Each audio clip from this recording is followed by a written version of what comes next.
Hello students, welcome to the Chetan Bharat Learning and today we will discuss 10 MCQ from environment। तो आज हम जो करने वाले हैं यहाँ पर हम environment के 10 MCQ आपके साथ डिस्कस करेंगे और आपका जो टॉपिक रहने वाला है आज, तो आज हम क्लाइमेट चेंज के ऊपर बात करने वाले हैं, है ना। क्लाइमेट चेंज क्या होता है और साथ में जो ओजोन जो डिप्लेशन है तो उसके रिलेटेड भी कुछ हम एमसीक्यू लेके आए हैं। तो चलिए करते हैं सोल्व।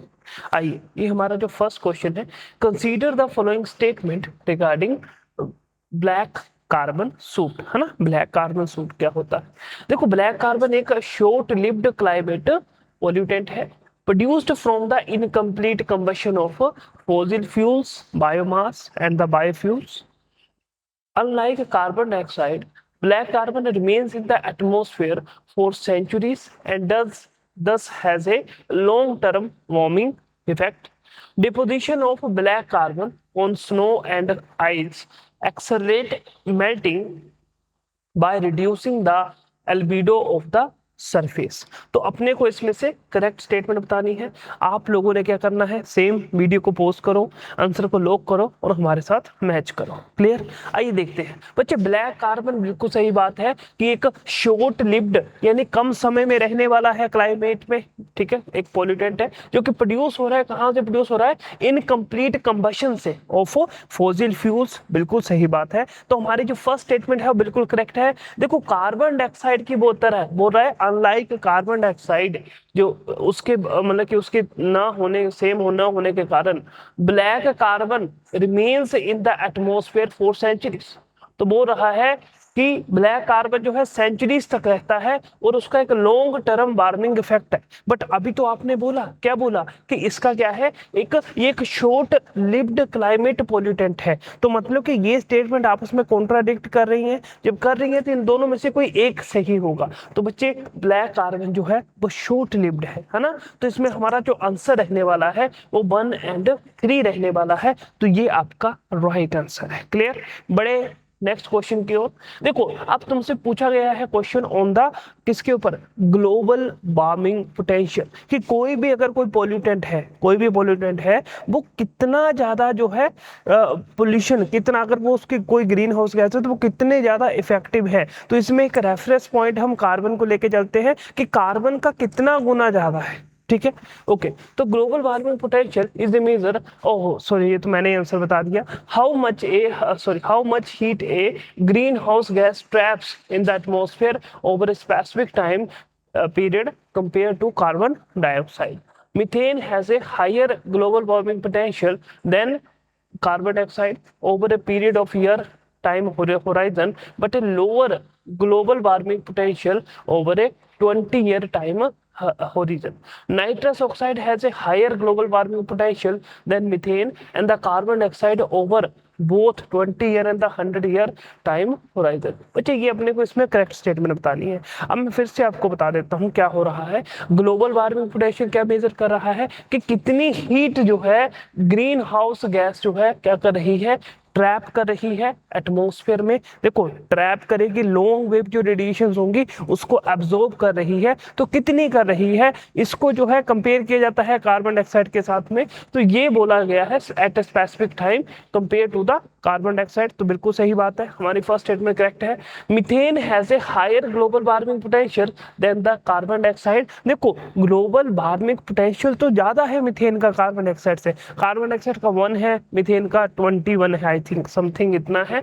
बट बोल रहा है क्या, ओवर 100 ईयर्स टाइम फ्रीजन। देखो, मीथेन का जो टाइम फ्रेम होता है वो कम होता है कार्बन डाइऑक्साइड से, कि कितना टाइम तक ये क्लाइमेट में रहने वाली है। तो मीथेन का अगर मैं गलत नहीं हूं तो 50 के करीब होता है, और अगर मैं कार्बन की बात करूंगा तो वो 100 ईयर्स के करीब होता है। तो यानी यहाँ पर हमारी सेकंड स्टेटमेंट जो है वो गलत हो जाती है। थर्ड स्टेटमेंट है नाइट्रस ऑक्साइड का हायर ग्लोबल वार्मिंग पोटेंशियल होता है, कहां से? मीथेन से, and carbon dioxide over both 20 year and the 100 year time horizon. तो ये बात बिल्कुल हमारी सही है बच्चे। हमारा राइट आंसर होने वाला है 1 और 3। तो ऑप्शन नंबर बी हमारा क्या होगा, वो राइट आंसर होगा। बड़े नेक्स्ट क्वेश्चन की ओर। देखो ओशियन एसिडिफिकेशन से क्वेश्चन बना है, क्योंकि आपको पता है जब कार्बन अच्छा ये बताऊंगा नहीं है ना, पहले क्वेश्चन देख लेते हैं, शायद वही इसमें एक ऑप्शन हो। देखो ocean acidification refers to the decrease in ocean pH due to absorption of the excess carbon dioxide from the atmosphere. Second statement, ocean acidification reduce the availability of the carbonate ions which are essential for the formation of the calcium carbonate shells and skeletons in the marine organism. बच्चे ये question नहीं है, ये आपकी revision है। फिर से बोल देता हूँ, रिवीजन कर रहे हो आप पूरे चैप्टर्स को, ये 10 एमसीक्यू आपको इतना सही एक पूरा चैप्टर आपके दिमाग में डाल देंगे इतना आप वैसे ही नहीं सीख पाओगे। Okay, ocean acidification is primarily caused by the nitrogen and the phosphorus pollution from agriculture run of. ठीक है, ओशियन एसिडिफिकेशन से क्वेश्चन बना है। देखो वो तुमको बोल रहा है कि क्या हो रहा है कि ओशियन एसिडिफिकेशन का मतलब है कि ओशियन का जो पीएच होगा वो कम हो जाएगा। तो ये तो सही बात है। क्यों कम होगा? क्योंकि एब्जॉर्प्शन हो जाएगी एक्सेस कार्बन डाइऑक्साइड की। बच्चे CO2 प्लस H2O मिलके क्या बनाएंगे, है ना, ये कार्बोनेट बनाएंगे हमारे पास, है ना, कार्बोनिक एसिड बनाएंगे। यानी क्या होगा कि सर जो ओशियन के अंदर पीएच की वैल्यू कम हो जाएगी तो वो क्या कर रहा है, ओशियन को एसिडिफाई कर रहा है। डन, बिल्कुल सही बात है भाई। ओशियन एसिडिफिकेशन रिड्यूस कर देता है the availability of the carbonate ions को। देखो अब H2CO3 है तो क्या होगा, H2CO3 जब मैं इसको ब्रेक करूंगा तो एक H पॉजिटिव अलग हो जाएगा, CO3 नेगेटिव हो जाएगा, एक H पॉजिटिव और चला गया, फिर क्या होगा, है ना, तो यहाँ HCO3 हो जाएगा मेनली, है ना। तो HCO3 क्या करेगा, H अलग से पॉजिटिव हो जाएगा, CO3 2 नेगेटिव हो जाएगा। तो बेसिकली बोलने का मतलब है कि ये जो इससे क्या होगा, जो कैल्शियम आपको पता है ओशियन में क्या होता है, ओशियन में आपको कैल्शियम देखने को मिलता है बच्चे, कैल्शियम देखने को मिलता है। अब कैल्शियम क्या करना था, कैल्शियम को क्या करना चाहिए, इस कार्बोनेट के साथ में कनेक्ट होना चाहिए और कैल्शियम कार्बोनेट बनाना चाहिए, है ना, कैल्शियम कार्बोनेट बनाना चाहिए। और कैल्शियम कार्बोनेट क्या किसके लिए जरूरी होता है, जब भी हम देखते हैं कि पानी के अंदर कोई भी शेल्स बने हुए हैं, कोई भी स्ट्रक्चर बने हुए हैं, तो वो कैल्शियम कार्बोनेट के बनते हैं। बिल्कुल सिंपल सी बात है। तो ओशियन एसिडिफिकेशन रिड्यूस कर देता है the availability of the carbonate ions which are essential for the formation of the calcium carbonate shells and skeletons in the marine organism. तो ये आपको पॉइंट बड़े अच्छे से समझ आ चुका होगा। तो हमारी दूसरी स्टेटमेंट भी सही है कि वो यही बोलना चाह रहा है, ocean acidification is primarily caused by the nitrogen and the phosphorus. देखो नाइट्रोजन तो मैं फिर मान लेता हूं बट फास्फोरस नहीं मान सकता। क्या होता है, कैसे होती है ओशियन एसिडिफिकेशन? देखो एक तो हमने ये कार्बन डाइऑक्साइड वाला कारण बताया, दूसरा है SO2 और NO2। तो इनके कारण भी क्या होता है, एसिड रेन होती है। और जब एसिड रेन होती है तो वो एसिड रेन कहाँ, पानी कहाँ गिरेगा, ओशियन में गिरेगा, तो वो ओशियन को एसिडिफाई करेगा, है ना। बट अगर मैं फास्फोरस की बात कर रहा हूं और नाइट्रोजन और फास्फोरस जब थ्रू किसके थ्रू, रन ऑफ के थ्रू ये न्यूट्रिएंट्स किसी वाटर बॉडी में जा रहे हैं तो वहां पर क्या करते हैं, वहां पर एक कंसेप्ट आता है जिसको बोलते हैं यूट्रिफिकेशन। तो ये यूट्रिफिकेशन कर रहे हैं, ना कि ये ओशन को एसिडिफाई कर रहे हैं। देखो मैं हट जाता हूं, एक बार आप स्क्रीनशॉट लेना चाहते हैं तो ले सकते हैं। तो इसमें हमारी थर्ड स्टेटमेंट गलत है, तो आंसर क्या होना चाहिए, ए ऑप्शन होना चाहिए, जिसमें हम बात कर रहे हैं 1 और 2 की, है ना। तो ये अपने को पता लग चुका है, बहुत बढ़िया। नेक्स्ट क्वेश्चन है, देखो ओजोन डिप्लेशन से क्वेश्चन है। तो ओजोन बेस बोल रहा है, ozone depletion occurs mainly in the troposphere. Troposphere में ओजोन डिप्लेशन हो रही है, ये बताया गया। देखो thinning of the ozone layer increase कर देती है the amount of the ultraviolet B radiation reaching the earth surface. देखो अल्ट्रावायलेट A B C ऐसे करके रेडिएशन होती हैं। सी को तो स्ट्रेटोस्फेयर में, अच्छा नहीं बताऊंगा, नहीं है ना, छोड़ो छोड़ो छोड़ो, बताऊंगा नहीं अभी, पहले क्वेश्चन को पढ़ लेते हैं। Increased UV radiation can cause skin cancer, cataracts and affect the plant productivity. तो अपने को करेक्ट बताना है, करेक्ट बताना है, आपके सामने ऑप्शंस है। आइए अब हम बात करते हैं बच्चे, ओजोन डिप्लेशन जो है वो कहाँ होती है, क्या वो स्ट्रेटोस्फेयर में होती है? पर तुमने कुछ सुन रखा होगा, है ना, कि स्ट्रेटोस्फेयर में जो ओजोन होती है, देखो ओजोन 2 तरह की होती है। सबसे बड़ी बात, जो स्ट्रेटोस्फेयर में होती है वो गुड ओजोन होती है, जो ट्रोपोस्फेयर में होती है वो बैड ओजोन होती है। तो स्ट्रेटोस्फेयर वाली ओजोन बच्चे वो हमें प्रोटेक्ट करती है जो सन से जो यूवी लाइट लाइट आ रही है। कौन सी यूवी? यूवी भी तीन तरह की होती है, UV A, UV B, UV C. UV C जो होती है उसकी जो फ्रिक्वेंसी होती है, एनर्जी होती है, बहुत ज्यादा हाई होती है एज कम्पेयर टू अदर। तो क्या होगा कि यूवी सी को तो स्ट्रेटोस्फीयर में ब्लॉक कर लिया जाता है, बट यूवी बी और यूवी ए जो है वो अर्थ पे आती है, और इसमें भी जो यूवी बी होती है वो मैक्सिमम ब्लॉक हो चुकी होती है ऑन द स्ट्रेटोस्फीयर। बट जब ओजोन डिप्लीशन का केस आता है, ओजोन डिप्लीशन मतलब कि ओजोन डिप्लीट हो रही है, ओजोन डिप्लीट हो रही है तो वो जो सन से आने वाली रेडिएशन है उनको ब्लॉक नहीं कर पाएगी। तो क्या होगा, वो नीचे हमारे सरफेस में पहुंचेगी, है ना। जो पहले स्ट्रेटोस्फीयर में खत्म हो रही थी अब वो ट्रोपोस्फीयर में हमारे सरफेस में पहुंचेगी। तो मतलब क्या है बोलने का कि सर ओजोन डिप्लीशन अकर इन ट्रोपोस्फीयर? नहीं, पहली बात तो यही गलत हो गई, नहीं होता है यहाँ पर। Thinning of the ozone layer increase the amount of the ultraviolet B radiation reaching the surface, बिल्कुल सही बात है ना। Increased UV radiation can cause skin cancer, बात ये भी सही है। तो हमारा आंसर क्या होने वाला है? बी 2 एंड 3 हमारा राइट आंसर होने वाला है। तो अभी हमने आपको पूरी बात समझा दी है। बढ़ते हैं नेक्स्ट क्वेश्चन की ओर। देखो अपने को बताना है इनमें से कौन सा ओजोन डिप्लीटिंग सब्सटेंस है, क्या वो क्लोरोफ्लोरोकार्बन है, क्या वो हेलोन्स है, या कार्बन डाइऑक्साइड है। तो ये बहुत ही सिंपल सा सवाल है, बच्चों को आता भी होगा। तो पहला और दूसरा सही है। कार्बन डाइऑक्साइड जो है बच्चे वो ग्रीन हाउस गैस है, वो क्लोरोफ्लोरोकार्बन ही है, ठीक है।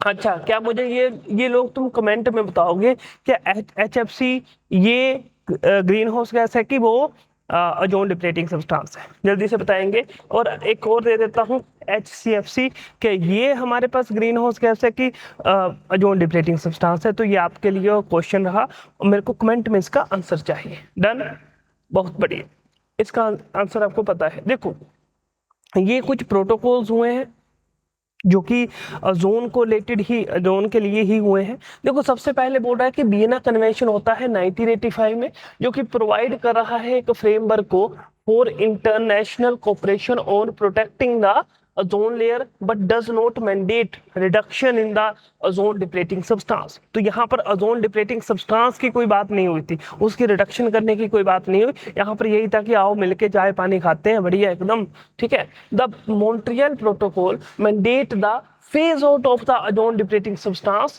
and is considered one of the most successful environmental treaties। अब तुम्हारे लिए काम क्या है, तुमने बताना है कि इसमें से कौन सी फेज आउट के लिए बोला गया था, कौन सी जो हमारे पास गैस थी जिसको फेज आउट के लिए बोला गया था, और जो डेवलपिंग कंट्रीज थी और डेवलप्ड कंट्रीज थी कितना कितना उसको टाइम फ्रेम मिला था इसको खत्म करने के लिए।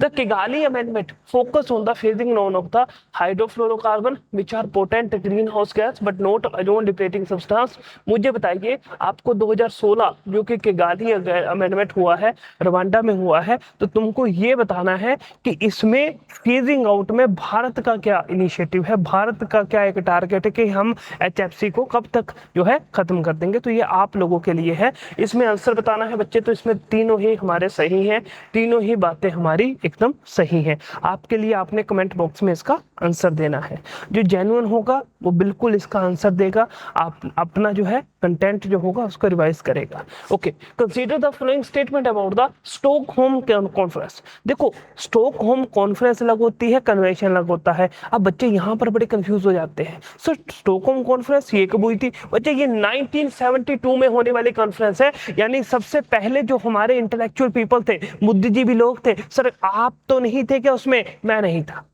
नहीं था, पहले बता देता हूँ, सुनो। तो उन्होंने चाय पे चर्चा की 1970s के बाद में कि यार ये देखो हमने एनवायरनमेंट को छोड़ दिया है देखना, तो हमें एनवायरनमेंट की ओर भी जाना चाहिए। तब क्या होता है, पहली बार जो है एक जो है कॉन्फ्रेंस हमें देखने को मिलती है जिसका नाम होता है मतलब कि स्टॉकहोम कॉन्फ्रेंस बोलते हैं। तो इसको ह्यूमन एंड एनवायरनमेंट के नाम पर कनेक्ट किया जाता है, United nation convention on the human and environment. तो ये थोड़ा सा अपने को देखने को मिलता है, जहां पर बोला गया it was the first major international conference on the environmental issues. It led to the creation of the बच्चे UNEP, यूनाइटेड नेशन की सबसे apex body for the environmental programme. Clear, यहीं से आई है 1972 से। द कॉन्फ्रेंस कहाँ हेल्ड हुई, कहाँ हुई देखने को? सर आप स्टॉकहोम कॉन्फ्रेंस बोल रहे हो, बोला आपने रियो डी जेनेरियो है ब्राजील वाला, तो ऐसे तो नहीं चलेगा सर, इतनी बातें, हम अंधे थोड़ी हैं सर, जब तुम अंधे नहीं है तो बिल्कुल सही बात है। तो ये हुई है स्वीडन में, तो स्टॉकहोम की बात हो रही है, तो यानी ये तो बात नहीं हो सकती। आगे, and binding international treaties for environmental protection. देखो बाइंडिंग ट्रीटी कभी भी नहीं होगी, है ना, हर एक स्टेट जो है उसका अपना सिस्टम होगा, तो ऐसा बाइंडिंग वाला तो नहीं चलेगा सिस्टम। तो हमारे पास 1 और 2 होगा, वो करेक्ट स्टेटमेंट होंगी, 3 हमारी इनकरेक्ट होगी। बड़े आगे, नेक्स्ट क्वेश्चन इज द, तो ये statement regarding the Rio Earth Summit से हमारा क्वेश्चन बना है। Okay, the statement led to the adoption of the agenda 21, एक कॉम्प्रिहेंसिव प्लान है फॉर ग्लोबल सस्टेनेबल डेवलपमेंट को। It resulted in the signing of United Nation framework convention on climate change, UNFCCC and UNCBD Convention on the Biological Diversity. The Rio Summit legally bound all participating countries to reduce greenhouse gas emission immediately. देखो 1992 में एक फिर से एक convention होता है जिसको हम बोलते हैं कि उसमें उसको हम रियो अर्थ समिट के नाम से जानते हैं। यहाँ से बहुत सारी चीजें निकलती हैं, यहाँ से CBD भी निकल रहा है, CCD भाई, CCD क्या है, convention on the combat desertification. क्या यहाँ से UNFCCC भी निकल रहा है, बिल्कुल सही बात है, UNFCCC भी निकल रहा है। एजेंडा 21 में निकल रहा है, एजेंडा 21 में निकाल दिया, बिल्कुल निकाल दिया। क्या यहीं आके जाके वो सस्टेनेबल डेवलपमेंट गोल बनेगा क्या, बिल्कुल बन जाए, कोई दिक्कत वाली बात ही नहीं है। ठीक है, तो ये बहुत सारे इनिशिएटिव जो है यहाँ से लिए गए थे। ओके, तो ये आपको पता होना चाहिए। अच्छा हाँ, इसमें तीसरी स्टेटमेंट हमारी गलत हो जाएगी क्योंकि वो लीगली बाउंड की बात कर रहा है, तो लीगली बाउंड कुछ भी नहीं होता है ना, कोई भी लीगली बाउंड तो कोई चीज नहीं होती है।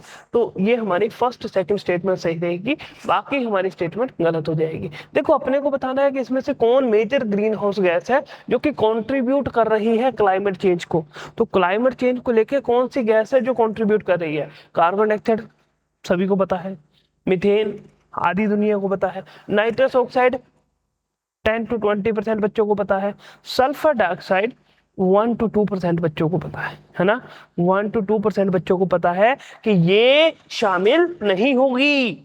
क्लियर, तो जब नहीं होगी तो 1 2 3 कहाँ गया, ये हमारा सबसे बेस्ट ऑप्शन। ये देखो हमने बढ़िया एक गाड़ी भी बना दी है, तो ऑप्शन नंबर सी हमारा जो रहेगा, बी रहेगा, बी हमारा बिल्कुल सही आंसर है ना, 1 2 एंड 3। तो सल्फर डाइऑक्साइड जो है नहीं होता है शामिल as a major greenhouse gas. बच्चे इसको तुमको और बता देता हूँ, नाइट्रोजन ऑक्साइड जो होता है या नाइट्रिक ऑक्साइड होता है, नाइट्रिक ऑक्साइड और नाइट्रोजन डाइऑक्साइड जो होता है ये एज ए ग्लोबल कूलिंग का काम करते हैं, तो ये भी थोड़ा सा ध्यान रखेंगे, ग्लोबल कूलिंग का काम करेंगे। क्लियर, तो ये अपने को थोड़ी बातें पता होनी चाहिए। बढ़ते हैं हमारे लास्ट क्वेश्चन की ओर। देखो black carbon, methane, hydrofluorocarbon are example of the short lived climate pollutant. क्या बोला, शॉर्ट लिव्ड, कम समय के लिए जिंदा रहने वाले कुछ क्लाइमेट पोल्यूटेंट हैं। जो शॉर्ट लिव्ड क्लाइमेट पोल्यूटेंट है उनका जो एटमॉस्फेरिक लाइफ टाइम है वो भी शॉर्ट है than carbon dioxide, but as much higher global warming potential. देखो मैंने दो बातें बोली थी, ग्लोबल वार्मिंग पोटेंशियल कितना वो ट्रैप कर रहा है, ग्रीन हाउस गैस जो है कितना ट्रैप कर रहा है, जो लॉन्ग वेव रेडिएशन होंगे, और कितने लंबे समय तक अगर वो एटमॉस्फेयर में रह रहा है, वो उसके लाइफ स्पैन को बता रहा है। तो बोल रहा है शॉर्ट लिव्ड जो हमारे पास क्लाइमेट पॉल्यूटेंट्स है उनका कोई भी इफेक्ट नहीं है किसके ऊपर, एयर क्वालिटी के ऊपर और ह्यूमन हेल्थ के ऊपर। तो ये तो बड़ी गलत सी बात है ना, इस बात को तो वैसे सुनना भी पाप है इस बात को, तो जब सुनना भी पाप है तो करेक्ट पूछा है, तो 1 और 2 क्या होगा हमारा करेक्ट आंसर हो जाएगा। बाकी मैंने तुमको बिल्कुल समझा दिया है। ओके, तो आज हमने क्या किया है बच्चे, आज हमने आपके साथ में जो पढ़ा है वहां पर हमने 10 MCQ को कंसीडर किया था, जहां पर हमने क्लाइमेट चेंज हो गया, ओजोन डिप्लेशन हो गया, और उसके साथ में जैसे ग्लोबल वार्मिंग पोटेंशियल हो गया, ब्लैक कार्बन हो गया, मतलब कि ये जितना भी हमने एक डाइवर्स एरिया था इसको इसके रिलेटेड हमने कुछ MCQ बना रखे हैं और उनको हमने याद भी कर लिया है, एकदम पूरा कंसेप्ट भी समझ चुके हैं। अब इसके आगे हम बात करने वाले हैं, जैसे जो हमने अभी यहाँ तक हमने, चाहे वो स्टॉकहोम कॉन्फ्रेंस हो, चाहे वो अर्थ समिट हो, वो सारा देख चुके हैं। यानी इतना पोर्शन अपना क्लियर है। अब अर्थ समिट में जो बाहर को निकला है वहां से हम क्वेश्चन डिस्कस करेंगे आपके साथ, 10 एमसीक्यू लेके आएंगे, जहां पर हम बात करेंगे कुछ एक्ट्स हैं, कुछ एनजीओज हैं, कुछ जो है क्लाइमेट चेंज से रिलेटेड कुछ जो कॉन्फ्रेंसेस हुए होंगे, है ना, सीओपी जिसको हम बोलते हैं, उसमें कुछ टारगेट्स होंगे, तो उनके रिलेटेड ऐसे करके जो है पूरे चैप्टर को रिवाइज कर लेंगे। क्लियर? तो ये हमारी जो है अब होने वाली है हमारी लास्ट वीडियो, जहां पर हम जो है पूरा क्लाइमेट को खत्म करेंगे। और मुझे ऐसा लगता है कि मैंने बहुत मतलब कि अच्छे से करवा रखा है आपको, फर्स्ट लेक्चर से लेकर 12th लेक्चर तक, ये शायद 11th लेक्चर है, तो 12th लेक्चर तक जो हमारा लास्ट होने वाला है वहां तक हमने पूरे इन्वायरमेंट को 10 एमसीक्यू के थ्रू पूरा एक चैप्टर को रिवाइज कर रखा है। क्लियर? तो खुशी है मुझे कि आपको मैं समझा पाया। फिर भी आपको अगर लगता है कि सर कुछ कमेंट, अगर आपको लगता है कि सर इसमें कुछ ऐसा होना चाहिए, या कुछ जो मैंने क्वेश्चंस पूछे हैं उनके आप आंसर देना चाहते हो, तो कमेंट बॉक्स में लिख सकते हो। लाइक जरूर करिएगा क्योंकि मेहनत कर रहे हैं आपके लिए, है ना, लाइक करेंगे तो हमारा और मोटिवेट होंगे, बहुत बढ़िया, है ना। ठीक है, तो आज के लिए फिर इतना ही रखते हैं, मिलते हैं हमारे नेक्स्ट सेशन की ओर। Thank you.